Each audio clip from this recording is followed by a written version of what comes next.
હવે આપણે પગી ગયા છે ભજનપુરીના મંદિરે। આ છે ભજનપુરી બાપુનું મંદિર। 200-300 વર્ષ જૂનું છે। ખોનપુર ગામમાં આવેલું છે। ખોનપુર એટલે થરાદ તાલુકો હવે જિલ્લો થઈ ગયો છે વાવ થરાદ, એમાં આવેલું છે। અને ઘણો બધો પરસો છે ભજનપુરી બાપુનો। અને ગમે તેવી માનતા રાખો તો ભગવાન 100% પૂરી કરે છે સાચા દિલથી।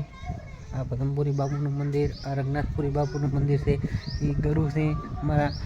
અને સાચા દિલથી માનતા માનો તો 100% પૂરી કરે છે ભગવાન। અને ઘણો બધો પરસો છે, બધે પાણી ભરાઈ જાય છે ઘણું બધું, પણ આ રીવા હોય આની અંદર પાણી આવતું નથી। અને